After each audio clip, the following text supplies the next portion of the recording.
before Abraham ever heard the voice of God, something dark happened in his father's house. The story begins not with faith, but with fracture. A father who served other gods, a son chosen to abandon him, and a silence in Scripture that hides a wound older than the covenant itself.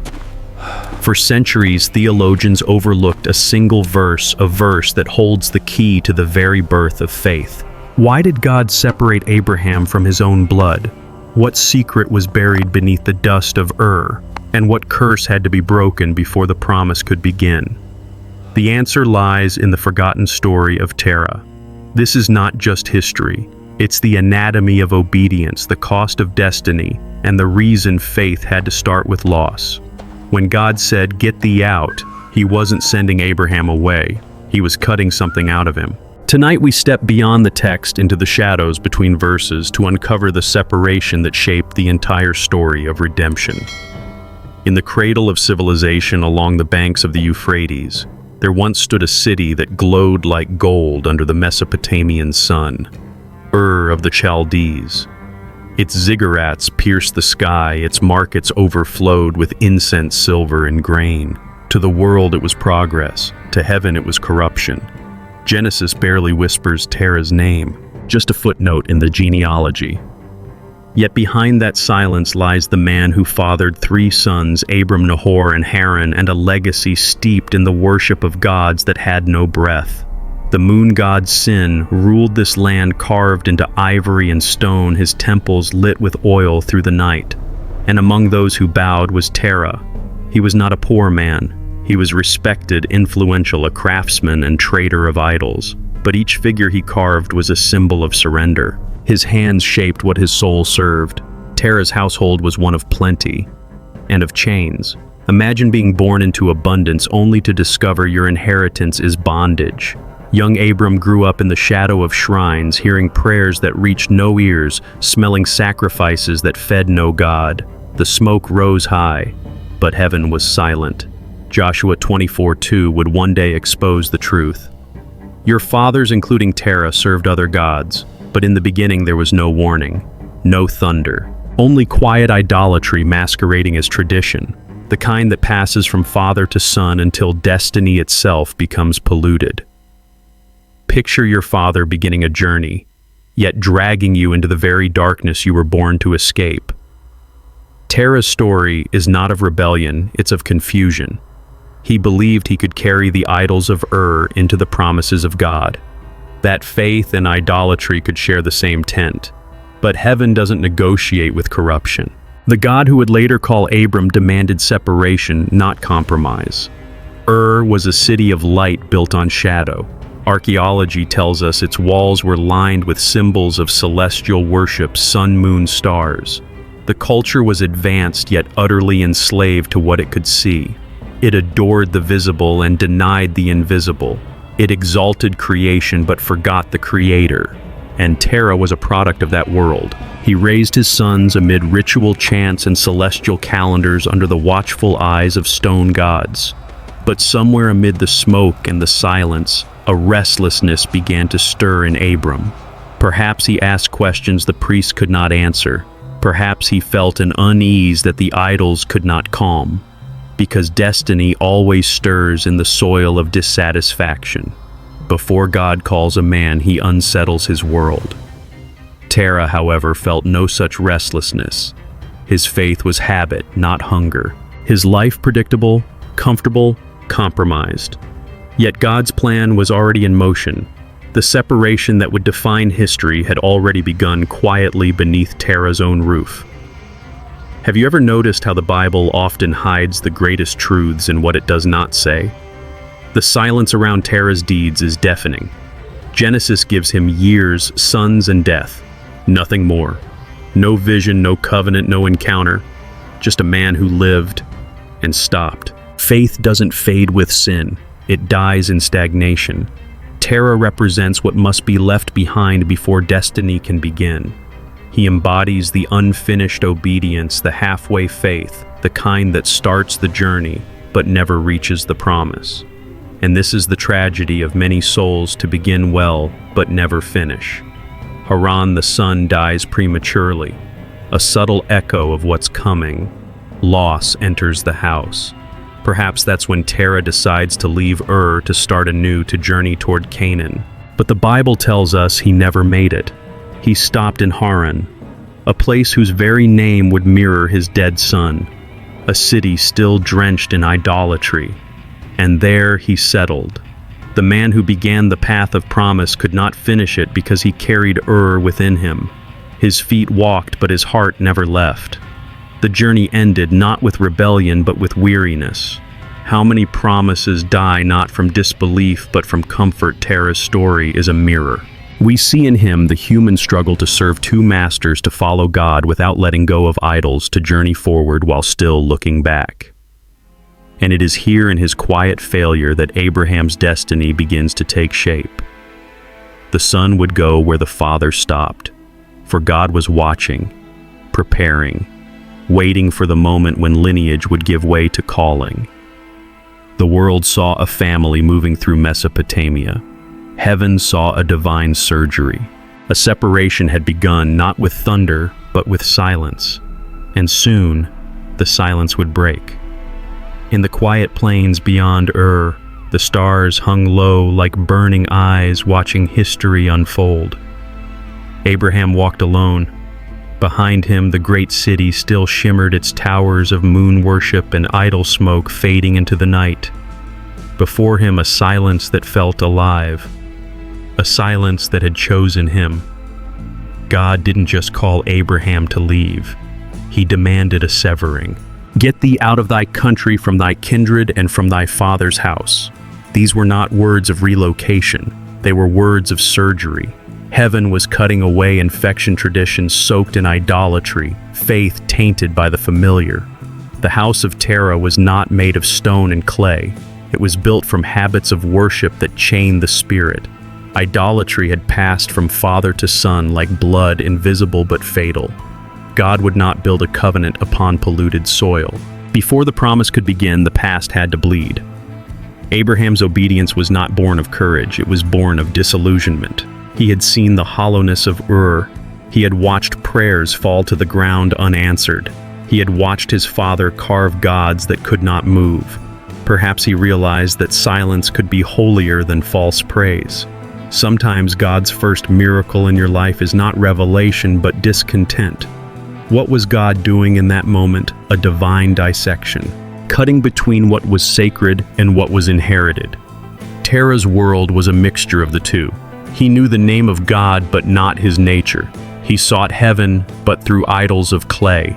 And this mixture, this confusion, had to be destroyed before faith could be born. Abraham's first act of faith was not worship, it was departure. He didn't yet know where he was going. He only knew what he had to leave. The journey of salvation has always begun that way, with subtraction before addition. God strips before he builds. He had to be cut free from his father's shadow to inherit the promise. History tells us that was one of the most advanced civilizations of its time, but its brilliance masked decay. It was a city where light came from fire, not from truth. Temples to the moon god Sin stood tall, covered in blue glazed brick reflecting the stars. Each night, priests offered incense to celestial bodies, believing the heavens themselves were divine. And in that world, one man heard a different voice. A voice that demanded not worship of stars, but trust in the unseen.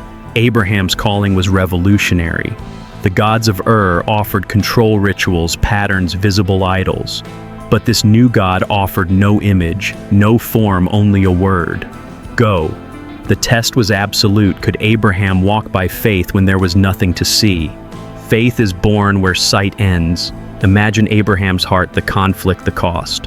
Every step forward meant leaving another memory behind.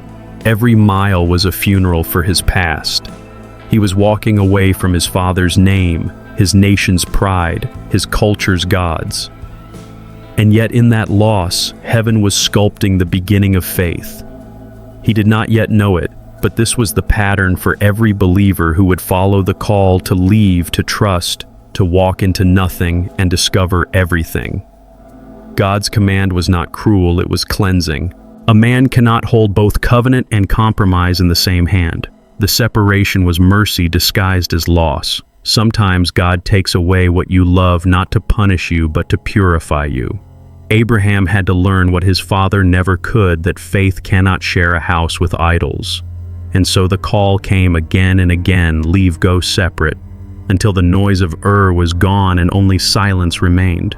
In that silence, God's voice echoed not in thunder but in conviction. The promise was waiting beyond sight, beyond comfort, beyond family. Take a moment and reflect.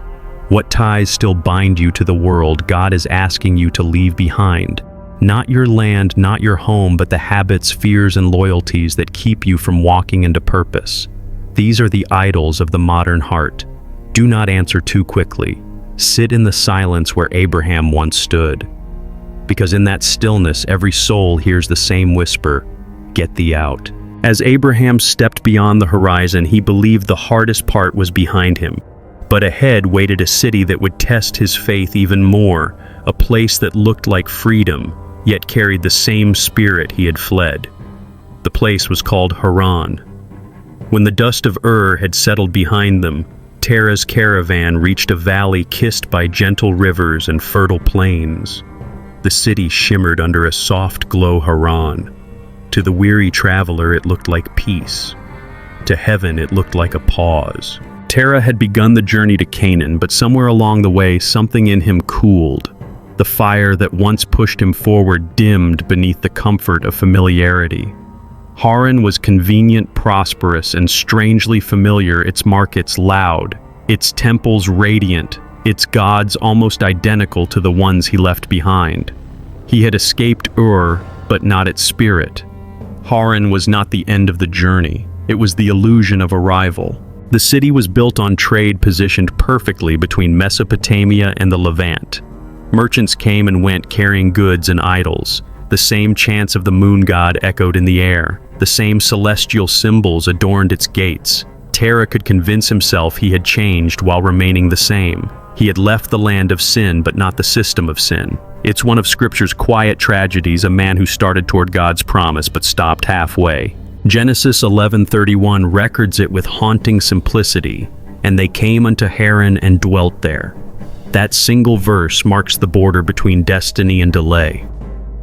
The most dangerous place for faith is not rebellion, it's contentment before completion. Abraham, still called Abram, then must have felt the tension growing in his heart. He had obeyed his father, followed him out of trusted the direction.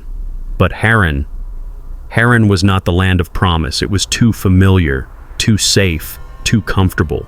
Perhaps the young Abram walked its streets and saw the same rituals he thought he had left behind, the same offerings to celestial idols, the same priests blessing travelers in the name of false gods.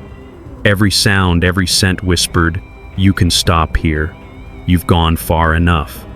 But the Spirit of God does not whisper comfort. It whispers completion. Haran is not just a place, it's a spiritual mirror.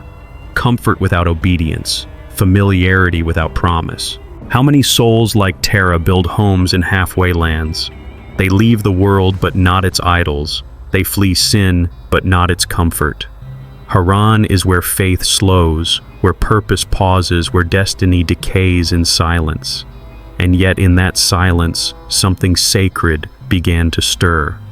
The Bible doesn't tell us what Abram thought, but you can almost feel it, the growing unease, the inner voice that would not be quiet. The same voice that once told him to leave now spoke again. "This is not where I called you." Terah couldn't hear it anymore. The man who once began the journey now clung to stillness. He built his tents, he raised his flocks, he settled. But God doesn't dwell in settlements, he dwells in movements. Faith is motion. The moment you stop, it starts to die. Terah's story ends here. Genesis 11:32. And Terah died in Haran. To the world it was a quiet death, but in heaven's eyes it was a symbolic one. The old order idolatry compromised tradition had finally expired. The bloodline was now ready for purification. Yet Haran's lesson lingers. Because for every Terah who stops there must rise an Abraham who continues. For every generation that builds altars to comfort God raises one man willing to walk into the unknown. Imagine the night Abraham stood at the edge of Haran's fields. Behind him, the warm lights of familiarity. Before him, a horizon swallowed by darkness. The air was thick, the silence heavy. And then the voice came again. It didn't come as comfort. It came as command. Get thee out of thy country, from thy kindred and from thy father's house, unto a land that I will show thee. This was not a suggestion. It was heaven's ultimatum. Either move or miss the promise.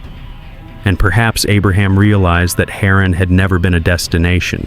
It was a test to see whether he would settle where his father stopped or finish what his father started.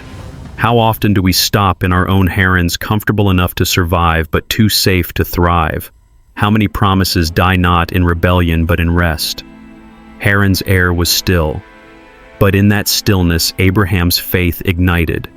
Because when a man chooses to move where others stopped, heaven begins to speak again. The command was clear, the road uncertain, and the next step would not just change Abraham's life, it would rewrite the destiny of humanity. The night was heavy with silence. The lamps of Haran flickered behind him, and before him stretched a horizon of uncharted darkness. Abraham stood alone beneath a sky jeweled with ancient stars, the same stars his father once worshipped. But this night their light carried a different voice. Then it came. The voice that breaks silence, the command that divides time itself. Get thee out of thy country, from thy kindred and from thy father's house, unto a land that I will show thee. These were not words of invitation. They were a decree sharp as a blade. God was not calling Abraham to travel. He was commanding him to detach. The divine tone held no sentiment, no negotiation, only finality.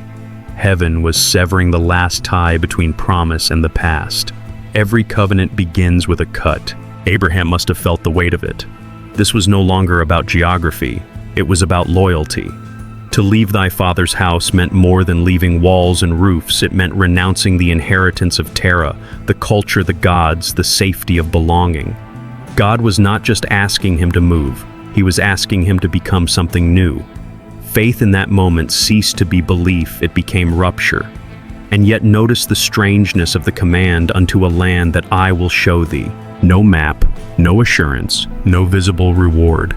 Only a promise suspended between two unknowns. The voice did not describe. It demanded trust. Faith doesn't start with clarity. It starts with movement. In the religions of Ur and Haran, the gods never asked such things. They promised prosperity in exchange for sacrifice, predictability for ritual.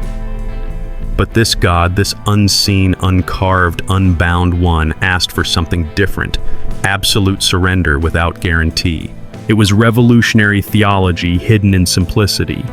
Abraham's obedience would mark the birth of monotheism, the fracture of every pagan system. Where others worshipped what they could see, he would follow what he could not. And yet this was not a moment of triumph. It was agony. Behind every command of God lies a cost unseen to human eyes. Abraham would have to say goodbye to faces he loved, to land he knew, to the graves of his ancestors. In a world where identity was blood and tribe, God was stripping him of both. Obedience always feels like death before it feels like destiny. Perhaps as Abraham prepared to depart, he turned one last time toward Haran. The city lights shimmered like embers of the past, soft and deceitful. Behind him lay what was safe but sterile. Before him lay what was holy but hidden. The choice was final, and in that moment something eternal shifted. He crossed the unseen line between heritage and calling, between tradition and revelation, between the faith of his fathers and the faith of the Father. Faith doesn't start with comfort, it starts with departure, with courage, with the unknown. Abraham's steps that night echoed through eternity. He was not merely a man walking into Canaan. He was humanity walking toward redemption. Through his obedience, the covenant was conceived, the same covenant that would one day cradle Israel, birth prophets, and lead to Christ himself. But it all began with a single word, go. This is why Genesis 12:1 stands like a thunderclap in the quiet of history. It marks the moment God stopped speaking to mankind as tribes and began speaking to man as individual. From this point forward, faith would not be inherited, it would be chosen. The silence of Terah's generation was broken. The line between idolatry and destiny was drawn. The call was not just for Abraham. It was for every soul who dares to walk away from what is known. God doesn't build his promises on what you keep. He builds them on what you're willing to leave behind. Consider your own journey. What would God ask you to leave behind to step into his promise? Not a physical house perhaps, but a mindset, a comfort, a compromise. What chains still hold your soul to Haran? The voice that called Abraham still whispers today, not in thunder, but in conviction. It is the same voice that unsettles comfort, that burns through routine, that whispers, there is more. Listen closely, because faith is never found where it is safe. It is found in the footsteps that echo beyond certainty. As the dawn broke over the plains, Abraham moved forward, and behind him, Haran faded into history. What he did not know was that heaven was already rewriting his name, preparing a new identity and a new covenant. But before the promise could unfold, one final shadow had to die, the legacy of his father. And with Terah's death, the old world would finally close its eyes. Terah began a journey. Abraham finished it. That difference, simple in words, reshaped the entire story of faith. The scriptures record both names side by side, but their lives stand worlds apart, one trapped by the weight of tradition, the other propelled by revelation. One man carved idols, the other listened to an invisible God. Terah's faith was inherited. Abraham's faith was born. Two men shared the same bloodline, but only one carried heaven's design. Terah started toward Canaan. He moved his family, his livestock, his household gods. Perhaps he believed he was answering a divine impulse, a faint echo of the true call that would later fall upon his son. But when the road grew long and the voice grew faint, he stopped. Haran became his resting place, a city halfway to the promise. Abraham, on the other hand, heard the same voice and refused to stop.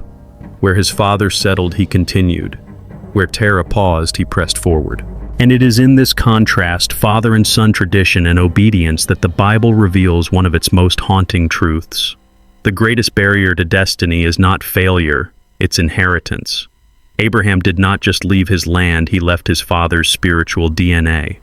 Terah's legacy was a mixture of truth and idolatry, progress and paralysis. God could not build his covenant upon a lineage that worshipped other gods, no matter how respectable it appeared. The separation was not cruelty, it was surgery. And yet think of the pain behind that decision. Abraham was not walking away from an enemy, he was leaving a father. Behind every act of obedience lies a broken heart. The Bible doesn't describe Abraham's tears, but silence can be louder than grief. In that silence, heaven was cutting a pattern for all who would walk by faith, that divine calling requires holy distance. The shadow of the father could have crushed the promise, but Abraham's obedience broke free. Terah symbolizes the old world where religion is routine and faith is inherited. Abraham represents the new, where faith is chosen and tested.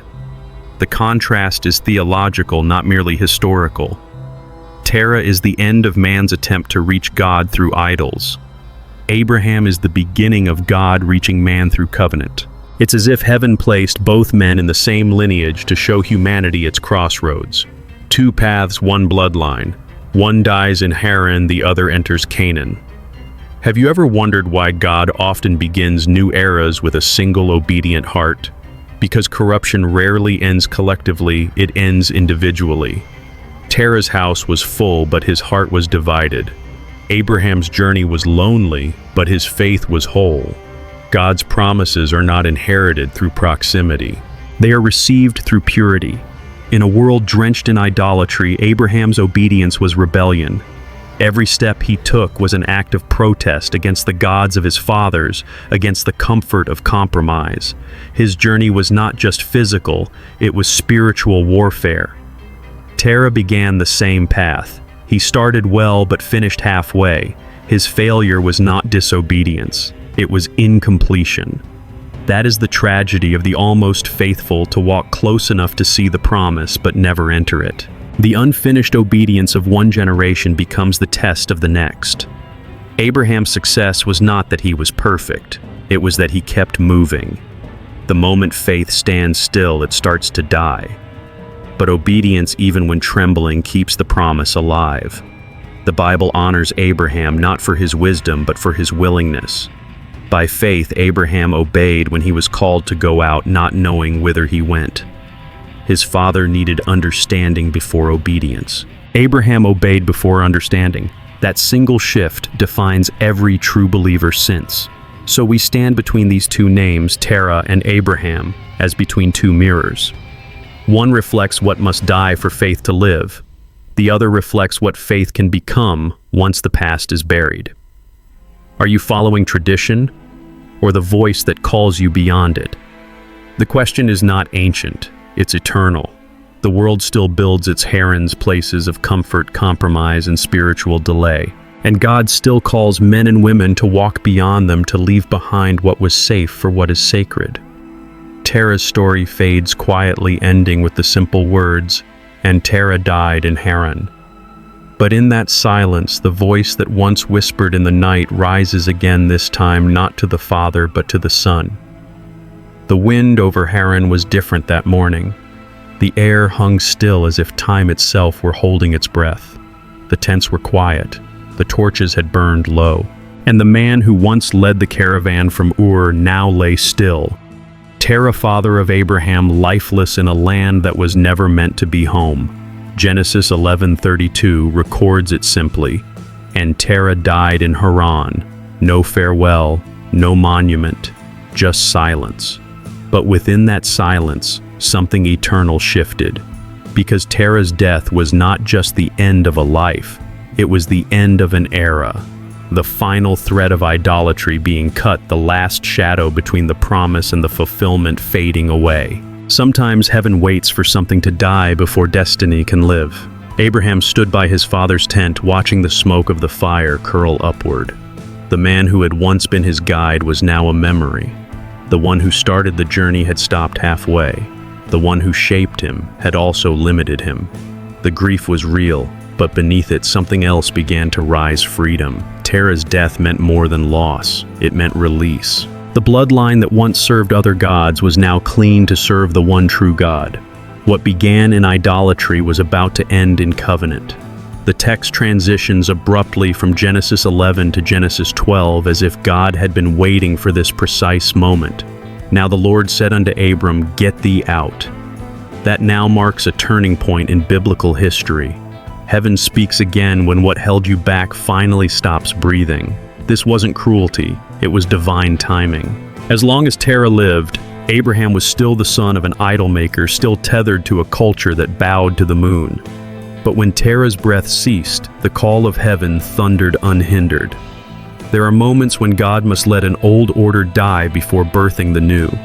Terah's death was symbolic, the passing of religion without revelation, faith without obedience, worship without intimacy. Abraham's first true breath of destiny came when his father's final breath ended. The promise could not coexist with the past. The plains of Haran were quiet, but heaven was loud. For the first time, Abraham was entirely alone. No father's authority, no cultural anchor, no lineage to lean on. And yet, it was in that solitude that God began to speak with clarity. The silence became sacred.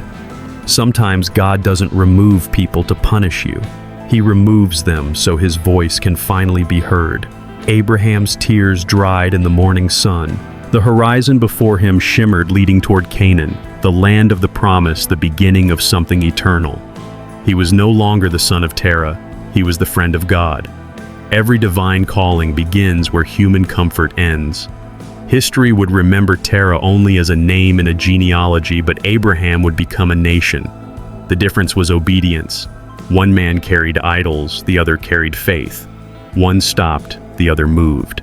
The death of Terah was the burial of the old humanity, the world that sought God through images and rituals. The rise of Abraham was the birth of a new relationship, one built not on sight but on trust. And in that moment, the story of faith as we know it began. The covenant that would one day produce Israel, the prophets, and the Messiah. It all began with a funeral in Haran. The death of a man became the birth of a promise. Abraham's footsteps from Haran to Canaan were more than travel.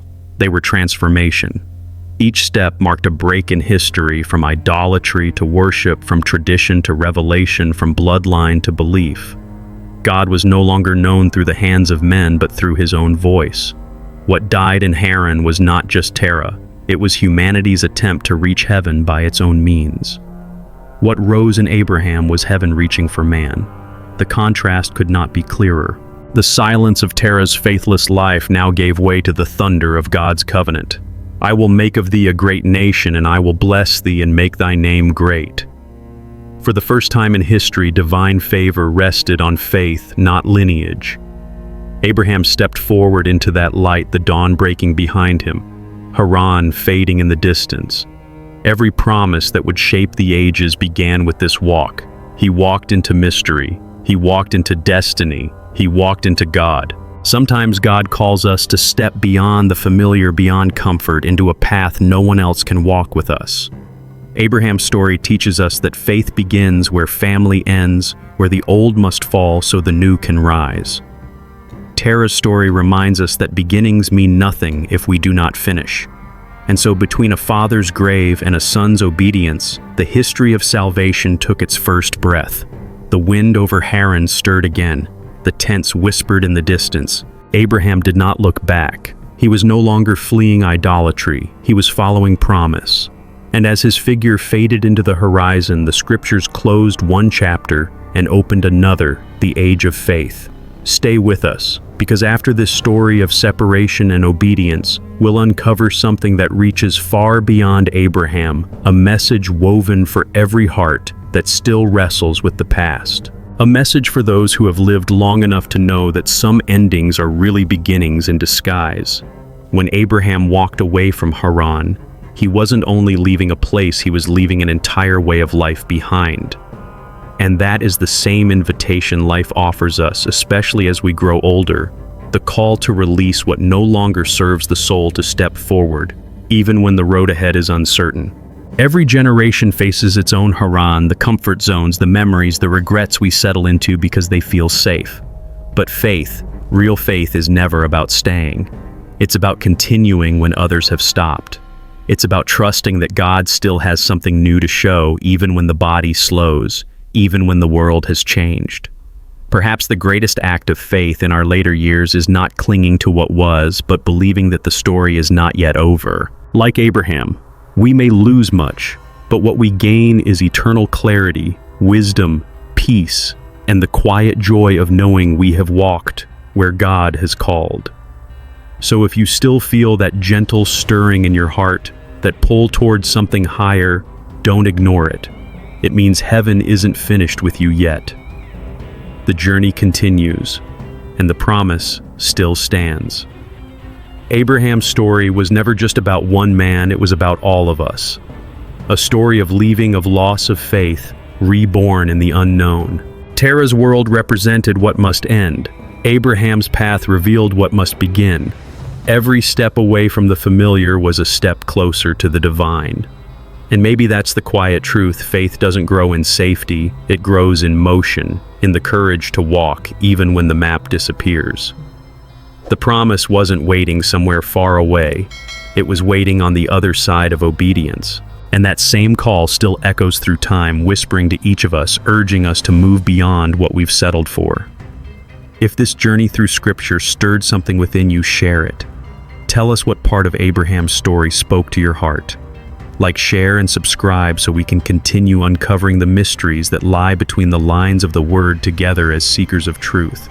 Because the journey of faith never ends with one story, it only deepens. And beyond Abraham, another mystery waits, one that will change how you see the covenant itself. Stay with us. The next revelation begins soon.